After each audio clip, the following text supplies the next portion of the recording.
আমাৰ তেওঁৰ পৰিয়াল তেওঁলোকৰ পৰিয়াল মাক দেউতাক সকলো তাতে আছে। মোৰ খুৰা হয়। খুৰাৰ লগত মোৰ এবাৰ যোগাযোগ হৈছিল। তেতিয়া তাতে উচ্চায়ুক্ত পৰ্যায়ত তদন্ত হৈ থকা কথা কৈছে। এইটোৱে জানো। ঘটনা সম্পৰ্কত মই জানিবলৈতো ইচ্ছা হৈছিল। মই কেইবাবাৰো কণ্টেক্ট কৰিবলৈ যত্ন কৰিছিলোঁ। মই ফোন যোগে মই পোৱা নাই তেওঁলোকক।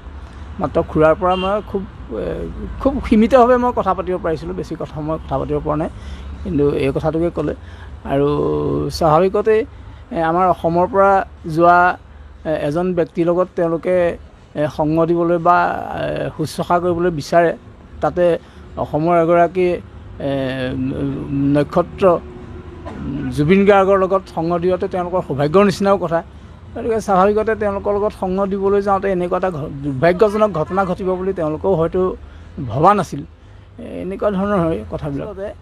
দেৱজ্যোতি হাজৰিকা যথেষ্ট সমাজত থকা ল'ৰা। ইয়ালৈ আহিলেও তেওঁলোকে সমাজৰ লগত মিলিয়ে চলা মানুহ। গতিকে এতিয়া সামাজিক দায়িত্ব বুলি নিশ্চয় দেৱজিৎ হাজৰিকাইও অনুভৱ কৰিব। আৰু এইটো আমাৰ অসমৰ এগৰাকী ব্যক্তি, বৰেণ্য ব্যক্তি তেওঁলোকৰ মাজত হেৰাই যোৱাটো তেওঁলোকেও নিশ্চয় অনুতপ্ত হৈছে। আৰু ইয়াত যদি কিবা ৰহস্য উদ্ঘাটনত তেওঁলোকে সহায় কৰিবলগীয়া হয়, তেওঁ আহিব বুলি মোৰ আশা আছে। আমাৰ তেওঁৰ পৰিয়াল তেওঁলোকৰ পৰিয়াল মাক দেউতাক সকলো তাতে আছে। মোৰ খুৰা হয়। খুৰাৰ লগত মোৰ এবাৰ যোগাযোগ হৈছিল। তেতিয়া তাতে উচ্চায়ুক্ত পৰ্যায়ত তদন্ত হৈ থকা কথা কৈছে। এইটোৱে জানো। ঘটনা সম্পৰ্কত মই জানিবলৈতো ইচ্ছা হৈছিল। মই কেইবাবাৰো কণ্টেক্ট কৰিবলৈ যত্ন কৰিছিলোঁ। মই ফোন যোগে মই পোৱা নাই তেওঁলোকক। মাত্ৰ খুৰাৰ পৰা মই খুব সীমিতভাৱে মই কথা পাতিব পাৰিছিলোঁ। বেছি কথা মই কথা পাতিব পৰা নাই। কিন্তু এই কথাটোকে ক'লে আৰু স্বাভাৱিকতেই আমাৰ অসমৰ পৰা যোৱা এজন ব্যক্তিৰ লগত তেওঁলোকে সংগ দিবলৈ বা শুশ্ৰূষা কৰিবলৈ বিচাৰে। তাতে অসমৰ এগৰাকী নক্ষত্ৰ জুবিন গাৰ্গৰ লগত সংগ দিওঁতে তেওঁলোকৰ সৌভাগ্যৰ নিচিনাও কথা।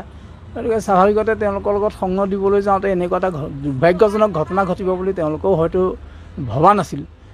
এনেকুৱা ধৰণৰ হয় কথাবিলাক। দেৱজ্যোতি হাজৰিকা যথেষ্ট সমাজত থকা ল'ৰা। ইয়ালৈ আহিলেও তেওঁলোকে সমাজৰ লগত মিলিয়ে চলা মানুহ। গতিকে এতিয়া সামাজিক দায়িত্ব বুলি নিশ্চয় দেৱজিৎ হাজৰিকাইও অনুভৱ কৰিব। আৰু এইটো আমাৰ অসমৰ এগৰাকী ব্যক্তি, বৰেণ্য ব্যক্তি তেওঁলোকৰ মাজত হেৰাই যোৱাটো তেওঁলোকেও নিশ্চয় অনুতপ্ত হৈছে। আৰু ইয়াত যদি কিবা ৰহস্য উদ্ঘাটনত তেওঁলোকে সহায় কৰিবলগীয়া হয়, তেওঁ আহিব বুলি মোৰ আশা আছে।